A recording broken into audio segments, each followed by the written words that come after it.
কার জন্য জীবন শেষ করো? কোন দলের জন্য, কোন নেতা নেত্রীর জন্য, কোন সন্তানদের জন্য, কোন আত্মীয় স্বজনের জন্য, কোন স্ত্রীর জন্য, কোন স্বামীর জন্য, কোন বন্ধু বান্ধবের জন্য? একটু মাঝে মাঝে চক্ষু বন্ধ করো, মুরাকাবা করো। আখারে যেদিন তোমাকে 3টা কাপড় দিয়া পেঁচ দিবে, এখন তাকাইয়া দেখো তোমার বন্ধু কোথায়। গেছিলাম খুলনায়, আব্দুল্লাহ জুয়ান মানুষ, প্রতি বছর মাহফিলে যাওয়ার পরে আমাদের জন্য নাস্তা বানায় নিয়ে আসতো। এরপরে মাহফিলে যাইয়া দেখি আব্দুল্লাহ আর আসে না। আমি জিজ্ঞাস করি আব্দুল্লাহ কোথায়? বলে হুজুর আব্দুল্লাহ তো আর দুনিয়াতে না। আরে ছোট 2.5 বছরের বাচ্চা যখন আব্দুল্লাহকে ঘরের বারান্দায় নিয়ে এসে রাখলো, বাচ্চা তো বোঝে না, মনে করছে আব্বা ঘুমায়। বাচ্চা যাইয়া ডাকে আব্বা ওঠো ওঠো। যত বাচ্চা চিল্লাইয়া ডাকে, বাচ্চার ডাকে তো আর আব্দুল্লাহ সাড়া দেয় না। এরপরে বাচ্চা অস্থির হইয়া বলে আব্বা ঘুমাইছে, আব্বা ওঠে না। এই জন্য আমার বাগানদেরকে বলবো, কাজের জন্য জীবন শেষ করো। কাজের জন্য হারামকে হারাম বলো না, ঘুষকে ঘুষ বলো না, সুদকে সুদ বলো না। পরের মাল ঠগাইয়া নিজের সম্পদ বাড়াইয়া এত সুন্দর বিল্ডিং গাড়ি কার জন্য রাইখা যাও? ফরিদপুর গেছিলাম, বড় একটা ধনী মানুষ মারা যাওয়ার পরে যত অন্ধকার হইয়া আসতেছে, ঘরের ভিতর থেকে ডাক দিয়া বলে আরে লাশ ঘরে রাত্রে রাখা যাবে না, বাচ্চারা মরার লাশ দেখলে ভয় পাইবে। আরে মসজিদের ভিতর থেকে খাট বের কইরা খাটের ভিতরে উঠাইয়া সারা রাত্র মসজিদের বারান্দায় ফেলাইয়া রাখলো। ওর কষ্টের কামাই করা টাকার বাড়ি ওকে জায়গা দেয় না। এই জন্য আমার বাজানদেরকে বলবো, পর্দালে মা বোনদেরকে বলবো, বাজান ওমা খলাকুতুল জিন্না ওয়াল ইনসা ইল্লা লিয়াবুদুন। মালিক আমাদেরকে বানাইলেন তার ইবাদতের জন্য। ব্যক্তিগত জীবন, পারিবারিক জীবন, সামাজিক জীবন, অর্থনৈতিক জীবন, কামাইতে খরচে, রাজনৈতিক জীবনে, আন্তর্জাতিক জীবনে, সুরাতে সিরাতে, পোশাকাদিতে আমার মালিকের হুকুম অনুযায়ী নিজের জীবনকে চালাও। এরপর দুনিয়া থেকে বিদায় নিয়ে কবরে যাও। কারণ কবরে এই পরিচয় দাও আমি চরমনাইয়ের মুরিদ, এই পরিচয় কিন্তু কবরে কোনো কাজ হবে না। যদি পরিচয় দাও আমি অমুক বংশের লোক, আমি অমুক দলের লোক, আমি অমুক পীর, আমি মুফতি, আমি মুহাদ্দিস, এই পরিচয় কিন্তু কবরে চলে না। এই জন্য আমার বাজানদেরকে বলবো, পর্দালে মা বোনদেরকে বলবো, আমার মালিক বড় দয়ার মালিক, আমার মালিক বড় মায়ার মালিক। পাহাড় পরিমাণ গুনাহ হয়ে গেছে, যদি তুমি 2 চোখের পানি ছাইরা 2 হাত মালিকের দরবারে উঠাইয়া যদি করুণ সুরে ডাক দাও, এ আমার দয়ার মালিক, নাফরমান তোমার দরবারে হাজির। ডাক দিতে দেরি, আমার মালিক তোমাকে আমাকে তার কুদরতি কোলের মধ্যে টান দিয়া জায়গা দিতে দেরি করবে না। নিজের দস্তখত করতে জানতেন না, তা জানেন? সাইনও করতে জানতেন না। কলেজে হুজুর প্রমাণ রাখতো কিভাবে? আল্লাহ রাসূলের আংটি মোবারকের ভিতরে আঙ্গুল মোবারক, আংটি মোবারক দিয়ে সিল মারত।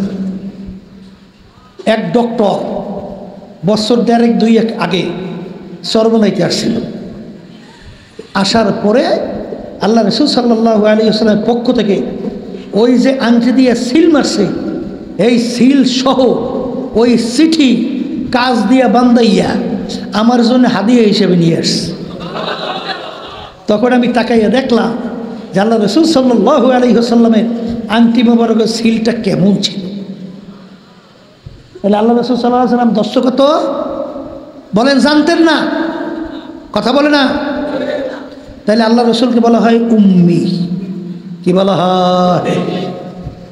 এখন যারা মানুষ তারা চিন্তা করবে যে আল্লাহ রাসূল উম্মি, দুনিয়া কোনো শিক্ষকের কাছে পড়ার সুযোগ পায় নাই, তার উপরে ছোট চটি বই না 30 পারা কোরআনুল কারীম নাজিল হলো, যার শুরুতে লেখা আছে যালিকাল কিতাব লা রাইবা ফীহি।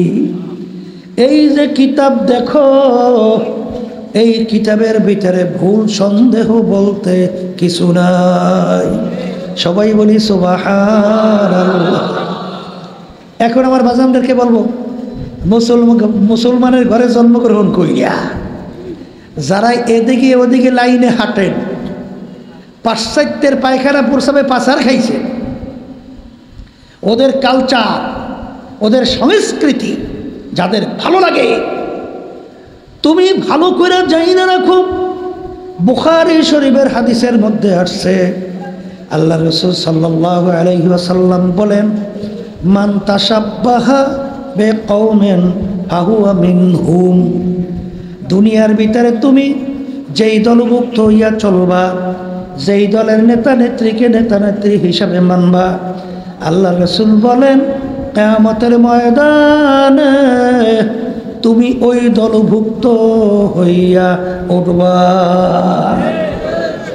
এক কথায় আল্লাহ রাসূল সাল্লাল্লাহু আলাইহি ওয়াসাল্লাম বলেন, যার সঙ্গে যার মোহাব্বত, তার সঙ্গে তার কিয়ামত। ঠিক কথা, ঠিক না বেটি? হ্যাঁ, শোনেন, বাজানদেরকে বলি, পর্দালে মা বোনরা যারা শুনতেছেন শোনেন, এই যারা মুসলমান, যারা মানুষ, তারা চিন্তা করবে কোরআন কারীম নাযিল হলে প্রায় 1500 বছর চলছে। এত ইসলামের সাথে দুনিয়া থেকে গেল, এত বৈজ্ঞানিক গেল, দার্শনিক গেল, ভুল বের করতে পারে নাই। এখনো কোরআন কারীম আমাদের মাঝে আছে না? আসতে বলে তো জোরে বলেন, আছে। এই কি এখনো কোরআন কারীম আছে আমাদের মাঝে? চ্যালেঞ্জের আয়াত নাই? কর না, চ্যালেঞ্জের আয়াত এখনো আছে না? নাই। এ কবরের যাত্রীরা, হে বড় লোক আমার বাবারা, হে পর্দার আড়ালের মা বোনেরা, এ ক্ষমতা সম্পন্ন আমার বাজানরা, এ ধনী আমার বাবারা, এ বড় বংশের আমার বাবারা, হে শিক্ষিত আমার বাবারা, ভালো কইরা বোঝো, তারপর কবরে যাও। কারণ একবার যদি কবরে কেউ ঠগো, দ্বিতীয়বার দুনিয়াতে আসিয়া আপিল কইরা জিতবার কিন্তু আর আশা নাই। এখনো কোরআনুল কারীম আমাদের মাঝে আছে, চ্যালেঞ্জের আয়াত এখনো আছে। এত ইসলামের শত্রু দুনিয়ার থেকে গেল, বর্তমানে অভাব নাই, বাংলাদেশেও সংখ্যার অভাব নাই। কি জোরে বলেন কথা, ঠিকই না? এ নাস্তিকের দলেরা, হে কাফেরের দলেরা, হে বিভিন্ন ইসলাম বিদ্বেষী চক্ররা, তোমাদের সঙ্গে আমাদের কোনো ঝগড়া নাই, তোমাদের সঙ্গে আমাদের কোনো মারামারি কাটাকাটি নাই, তোমাদের সঙ্গে আবার কোনো শত্রুতাও নাই। শুধু তোমরা না, তামাম দুনিয়ার সমস্ত মানুষ, সমস্ত মাখলুকাত একত্রিত হও, পারলে কোরআনুল কারীমের ভিতরে একটা ভুল বের করে দেখাও। যদি তোমরা তামাম দুনিয়ার সমস্ত মানুষ, সমস্ত মাখলুকাত যদি কোরআনুল কারীমের ভিতরে একটা ভুল বের করে দেখাতে পারো, আমি আপনাদের সামনে চ্যালেঞ্জ করে শুনে রেখে গেলাম, আমি আর নামাজ পড়ব না, আমি আর রোজা রাখবো না, আমি আর পর্দা করব না, আমি আর হারাম হালাল তমিজ কইরা খাবো চলবো না, আমি আর মিথ্যা জুলুম এর থেকে বাইচা থাকবো না, আমিও বিভিন্ন কায়দায় আপ টু ডেট হইয়া চিত্ত বিনোদনের জন্য চলার চেষ্টা করব। কিন্তু বাজান ভালো করে চিন্তা করিয়া দেখলাম, দুনিয়া কিন্তু ক্ষণস্থায়ী। দুনিয়া কি? সবাই মুখ খুলে বলতে ভালো লাগে না? দুনিয়া, দুনিয়া হলো ক্ষণস্থায়ী, আখেরাত হলো স্থায়ী। কথা ঠিক কিনা? দুনিয়া দেখতে না দেখতে শেষ হয়ে যায়, আখেরাতের জিন্দেগি শুরু হবে আর কোনোদিন। তুমি এরকম কি হয়েছে? দুনিয়ার জিন্দেগি দেখতে না দেখতে শেষ হইয়া যায়, আখেরাতের জিন্দেগি শুরু হবে আর কোনোদিন শেষ নাই। আসতে বলে এই কথা ঠিক? তাহলে যদি ঠিক হয় তাহলে কোরআনুল কারীম কি বলেন? জোরে বলেন সত্য, আবার বলেন সত্য। কথা ঠিক কিনা? তাহলে কোরআন কই যদি সত্য হয়, কোরআনুল কারীমে যদি আল্লাহ যা যা বলছেন তা কি তো সত্য? কথা ঠিক কিনা? ওই কোরআনুল কারীমের ভিতরে আমার মালিক বলেন ওমা খালাকতুল জিন্না ওয়াল ইনসা ইল্লা লিয়াবুদুন। আমাদেরকে বানাবার উদ্দেশ্য কি?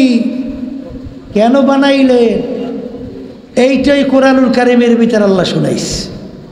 আল্লাহ বলতেছেন আমি তোদেরকে এবং জিন জাতিকে, এই দুইটা জাতি আমার বানাবার উদ্দেশ্য হলো আমার ইবাদতের জন্যে।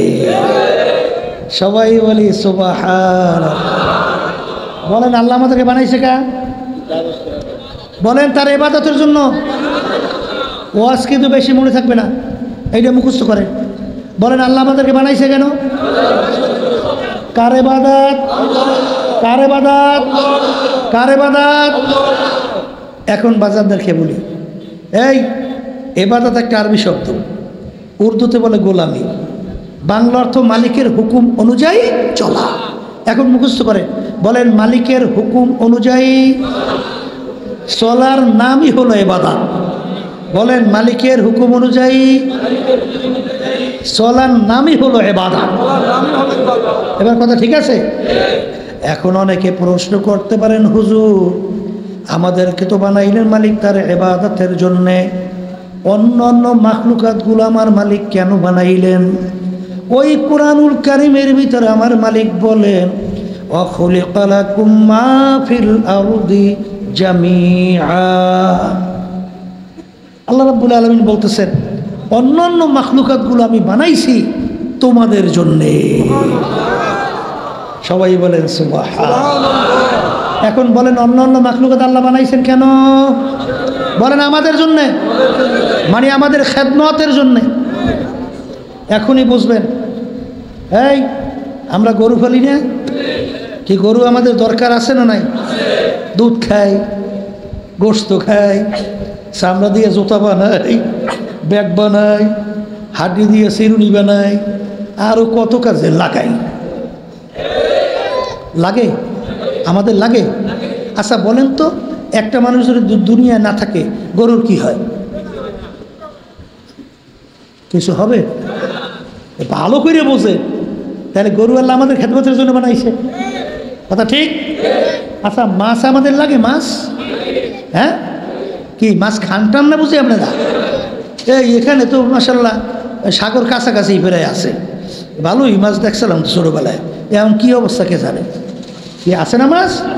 মাছ যাই হোক, তাইলে মাছ আমাদের দরকার আছে না নাই? আচ্ছা বলেন তো একটা মানুষ দুনিয়া না থাকলে মাছের কি হয়? তাহলে মাছ আল্লাহ বানাইছে আমাদের জন্য। এই গাছ আমাদের লাগে? গাছ। মুর্শিদের ব্যাপারে আমার মালিকের হুকুম আছে না নাই? রাজনৈতিক ব্যাপারে আমার মালিকের হুকুম আছে না নাই? বাজান রে,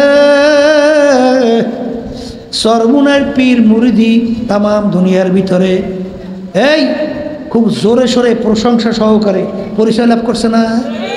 আসতে বলে এই বিদেশে যাইয়াও যদি সরমুনের কথা বলে কি দেশের কথা বলা লাগে না? সেনে সেরে না?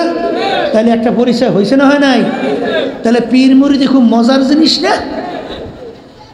সমস্ত নেতারা, এমপিরা, মন্ত্রীরা আইসা হুজুরের সামনে মাথা নোয়াইয়া এইবার বলবে হুজুর আমার একটু দোয়া করিয়ে দেন। হুজুর থেকে দোয়া নেবে। আর যখন আপনি রাজনীতি মাঠে রাজনীতি করবেন তো দোয়া তো দূরের কথা, তখন গাইলের থেকে মাপ নাই। সুযোগ পাইলে মারতেও চায়, সুযোগ পাইলে জেলখানায়ও দেয়। কি জোরে বলার কথা ঠিক কিনা? সুযোগ পাইলে বিভিন্ন ধরনের আক্রমণও করতে চায়। চাই কি চায়? তাহলে এইটা একটা পিচ্ছিল পথ না? কাঁটাযুক্ত পথ না? তারপরে এই পথ বাইছে নেব কামটা কি? 1987 সালে ইসলামী আন্দোলন বাংলাদেশ প্রতিষ্ঠিত হয়েছে। একজন এমপিও কি আমাদের ব্যানারে এই মার্কায় কি সংসদে গেছে? কথা বলে না, যায় নাই। সুযোগ বুঝে ছিল না? ছিল, বহুত সুযোগ ছিল। আওয়ামী লীগ গতি এই 2024-এ বহুত এমপি প্রস্তাব নিয়ে আসছিল আমার কাছে। বিএনপি এখনো চেষ্টা করতেছে, বিভিন্ন দলকে দিয়ে এখনো বহুত চেষ্টা করে। তাই এমপি মন্ত্রী হওয়ার যদি লোভ থাকতো, ও কবে এমপি মন্ত্রী হওয়া যেত অন্টুর ব্যাপার। কিন্তু বাজার এমপি মন্ত্রী হইতে গেছি, বলে হুজুর যান নাই কেন যান নাই? বলে যাবো কিভাবে, ওই যে মালিক যে বাধা দিয়ে রাখছে। এটা বাধা দিছে, কি বাধা দিছে? وتعاونوا على البر والتقوى ولا تعاونوا على الإثم والعدوان। তোমরা ভালো কাজের সহযোগিতায় থাকো, খারাপ কাজের বিরোধিতায় থাকো। এই যে 53 বছর স্বাধীনতা শেষ, 54 বছর চলছে, যারা দেশ চালাইছে সব দুধে নেওয়া ফেরেশতা। ওই তো হয় এদের পরিচালনায় এই সুন্দর দেশটা বাংলাদেশ। একবার দুইবার নয়, 5 বার চোরের দিক থেকে তাম দুনিয়ার মধ্যে ওরা ফার্স্ট বানাইছে। হাজার হাজার মায়ের কোন সন্তান হারা করছে, লক্ষ লক্ষ মানুষ মিথ্যা কেসের মাধ্যমে সংসার বিলীন করে ফেলছে। কথা বলে না? এই যে কথাগুলো বললাম সব ভালো কাজ না? ও কয় কি কলে জি, এগুলো ভালো কাজ না খারাপ কাজ? তাহলে এই খারাপ কাজ যারা করে ওদের ক্ষমতায় যাওয়ার জন্যে ইসলামী আন্দোলন বাংলাদেশ আমরা সিঁড়ি হিসাবে ব্যবহৃত হব। আর আমাদেরকে পাড়াইয়া ওরা ক্ষমতার মসনদে বৈশা এই কাজগুলা করবে, আর সহযোগী হিসাবে আমরা তাদের সিঁড়ি হব। এটা ইসলামী আন্দোলন বাংলাদেশ আল্লাহর ফজলে কখনো চায় না। এই জন্য কোনো এমপি মন্ত্রীর চেহারাও দেখিনি। এখন তো 5ই আগস্ট 2024, এখন বাংলাদেশে ইসলামের পক্ষে মাশাআল্লাহ একটা ক্ষেত্র তৈরি হয়েছে না? আর একটু আসতে বল, হয় না? সেদিনকে আমি গেছিলাম গাজীপুর, সেখানে আলোচনা করতে করতে আমি বললাম, আমি খোদার কসম করে বলছি যে মন্ত্রী হওয়া, এমপি হওয়া, সম্পদের মালিক হওয়া, টাকার মালিক হওয়া এক কিঞ্চিত আল্লাহর ফজল করবে আকাঙ্ক্ষা আশা নাই। তারপরে এত গাইল হোনা লাগবে কেন? তারপরে জেলে যাওয়া লাগবে কেন? তারপরে বিভিন্ন কায়দায় বিএনপির নেতা সেদিন ঢাকায় শোনেন নাই, পিসাব সরমনির যেখানে বাবা সাইজ করবা, আপনার মনে শোনেন নাই? শুনছে মানে সাইজ করবা না, মারি ফেলাইতে অর্ডার দিয়েছে। তাই তুমি তো ভালো কথা, মালিক যতদিন হায়াতে রাখবে ও কেউ মারতে পারবে?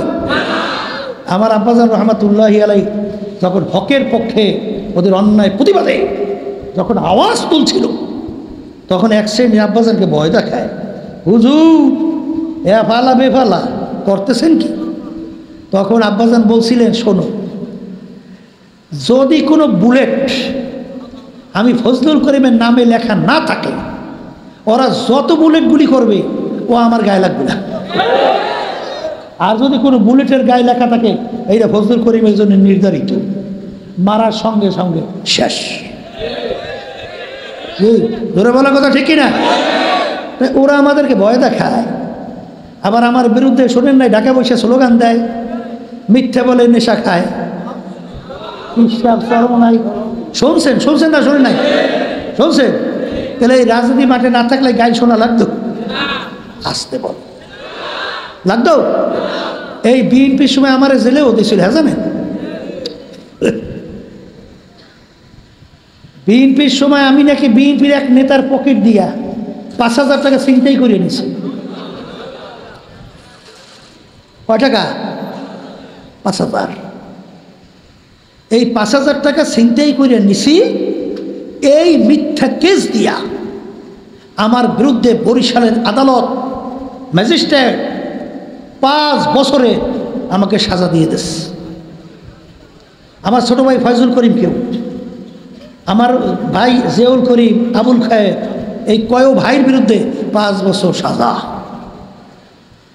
তা আমি গেলাম জেলের মধ্যে, জেলে যাইয়া এই মোটা রুটি আর এই পাতলা ডাল কিন্তু আমি খাইয়েছি।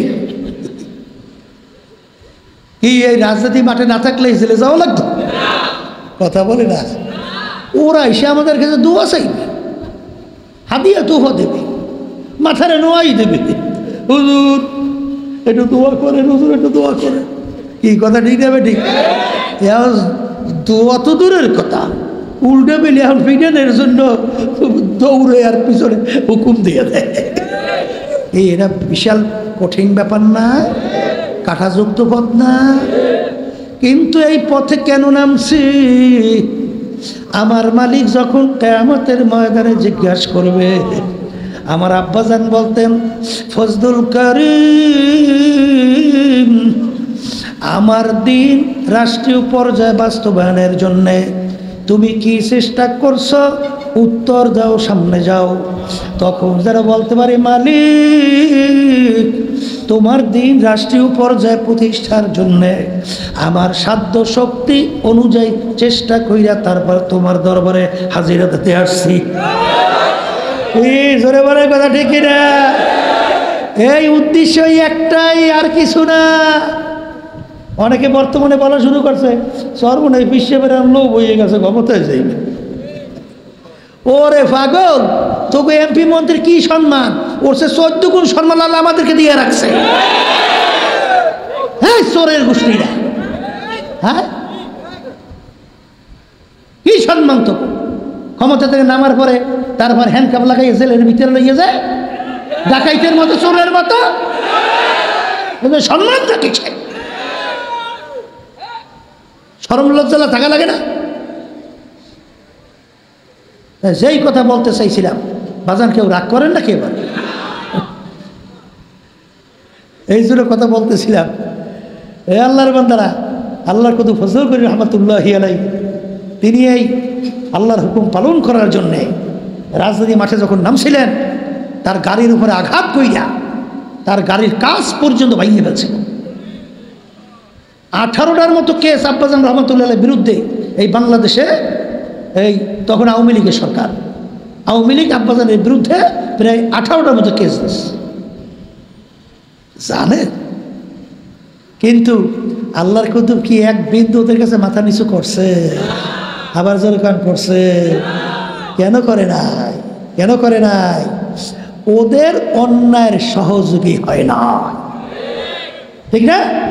আচ্ছা, আমরা যদি কথা না বলি, সবাই মুখ চুপ করে বই দেখেন, তাহলে দেশ চোরে ভরিয়ে যাইবে না? চাঁদাবাজিতে ভরিয়ে যাইবে না? মিথ্যা কেসের মাধ্যমে সমস্ত হাজার হাজার লক্ষ লক্ষ ফ্যামিলিগুলো ধ্বংস হবে না? এই দেশটা গোল্লায় যায় না? কথা বললেই দোষ। আমরা কথা বলবো কা? হাজার হাজার লক্ষ লক্ষ কোটি কোটি মানুষ বলতেছে, বিভিন্ন প্রিন্ট মিডিয়া, ইলেকট্রনিক্স মিডিয়া, সেগুলো সচরাচর সবসময় প্রচার হইতে আসে না? কথা কয় না? এই আজকেও পত্রিকা আসে নাই? এই যে সর কুকরি মুকরি, সেখানে যে মাদ্রাসা দখল করে বিএনপি এলারা জোর করে অফিস বানাইছে, আর এইটা আমি কইলেই কলে হই, এই চল বলে পিসাব বিএনপির বিরুদ্ধে কথা কয়, আওয়ামী লীগের বিরুদ্ধে কথা কয়, তাই পেপার ভিড়াইবে কিনা? কথা ঠিক না বেঠে? আমরা কইলেই দোষ না? আমরা কইলে আমাকে দুর্বল পাইছে, তো নরম পাইছে। আর একটা কথা আছে, নরম পাইলে বলে মাথায় উঠতে তারপর নাচে। কারণ আমরা হুজুর মানুষ, আমরা কি কিছু কইতে পারি? ওরা হালার হালা কই গাইল দেয়, আমরা ভারী কথা কর না। কারণ আমরা তো ভাই, তুমি গাইল দিছো দেওয়া, আমি তোমার গাইল দিতে পারি না ভাই, মাপসাই মাপসাই মাপসাই, এছাড়া কোনো কায়দা আছে? কথা কর না কা? এই জন্য আমার বাজানদারকে বলি, চলে কেউ রাগ করেন না, দুনিয়া কিন্তু থাকার জায়গা না, কেউ থাকতে পারে নাই, পারবেও না, ঠিক? মালিক আমাদেরকে বানাইছেন তার ইবাদতের জন্যে। ইবাদত শব্দের অর্থ মালিকের হুকুম অনুযায়ী চলা। আবার জোরে বলেন কথা ঠিক কিনা?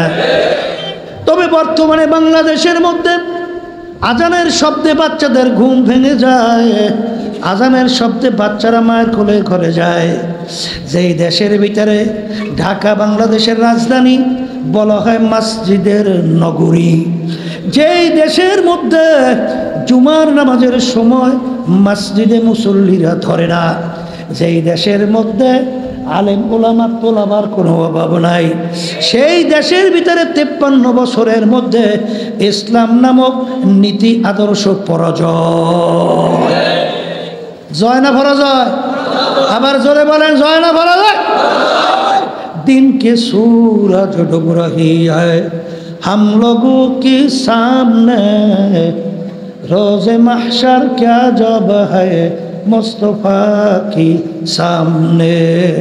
हे কবরের যাত্রীরা, হে পর্দার আড়ালের মা বোনেরা, বাজান তোমাদের পা ধরি, হাতেও ধরি, আমাদেরকে গালি দিয়া কোনো লাভ নাই রে বাজান। আরে মুসলমান, কোন পথে চলা লাগবে, কি করতে হবে, কি করা যাবে না, কোন পথে চলা যাবে না, এইটা যদি আলেম ওলামা তোমাদেরকে রাস্তা না দেখায়, তোমাদেরকে কে দেখাবে? বাজান যদি বলো হুজুর এইটা ভুল বলছেন, আমি বাজানদেরকে বলবো দয়া করে আমাদেরকে ধরাও, দেখাও।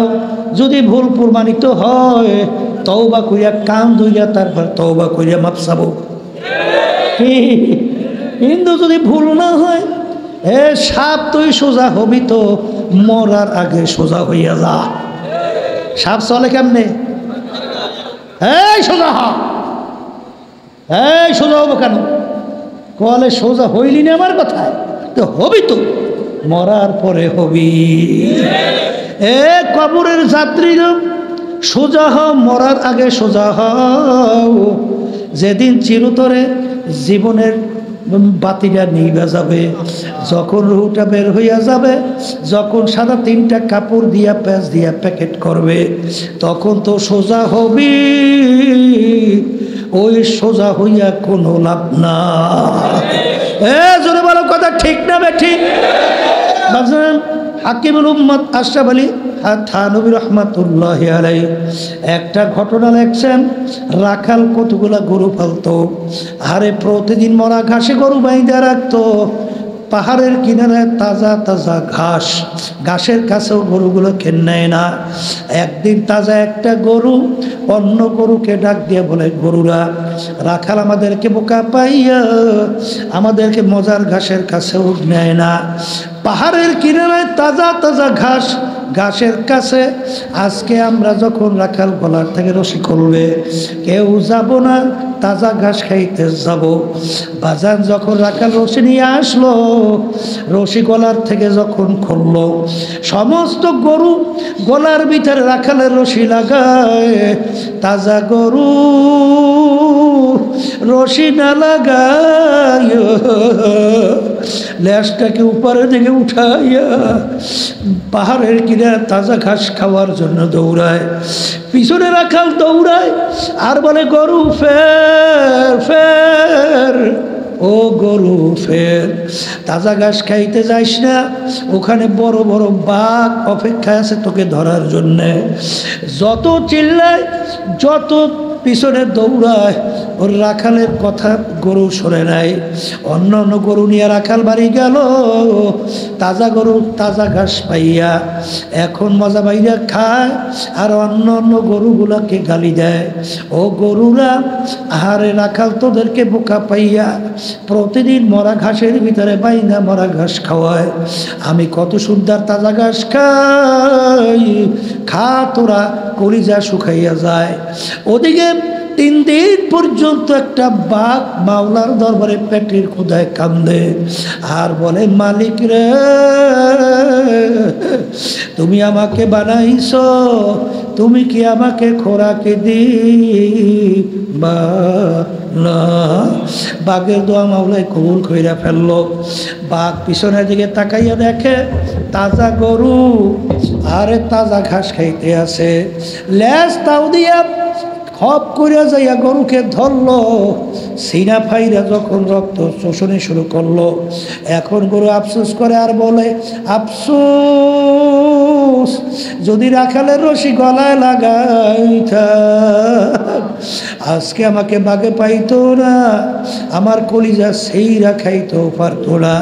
কিন্তু যত আফসোস করে রাখালের কথা তো আর গরু বোঝে না।